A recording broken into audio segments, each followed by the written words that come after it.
Ok. El programa se llama Soundtrack, un concierto con la Orquesta Sinfónica de Carabobo y la orquesta va a estar dirigida por el maestro José Canonese. Las piezas que se van a interpretar son las siguientes. Primero, Marte. Marte es parte de una obra más completa de un autor que se llama Gustav Holst.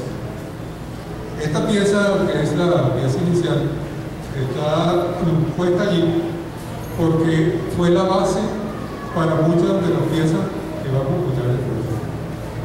Esta obra, Marte, como decía, es parte de una obra más completa que está dedicada a todos los planetas de nuestro sistema solar y Gustav Holst de los planetas.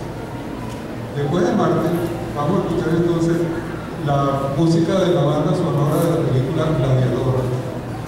Gladiador fue compuesta por Hans Zimmer y Lisa Gerrard y fue estrenada en el año 2000 y tiene varios premios Oscar en cada año.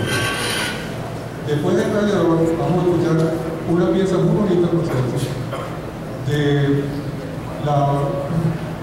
la serie de películas que se llama Star Wars, que por supuesto la tendrá en la clase en español. Este es el tema de la princesa Leia. Después vamos a escuchar la marcha imperial del mismo Star Wars. El autor de esta pieza es un compositor que se ha dedicado a la música de cine con mucho éxito, que es John Williams. Después escucharemos, aquí nos vamos a salir un poco, vamos a escuchar un arreglo especial hecho por el maestro José Canonese de la obra Cantata Criolla. Y van a escuchar entonces ustedes mi tema venezolano muy conocido. Luego, en el puesto número 6, vamos a escuchar la música de la serie Juego de Tronos. Esa música fue compuesta por Ramin Djawadi. Y concluye el programa de esta mañana con el tema de la película de Star Wars, John Williams, el tema principal, que es el que, digamos, diferencia o señala la serie de Star Wars.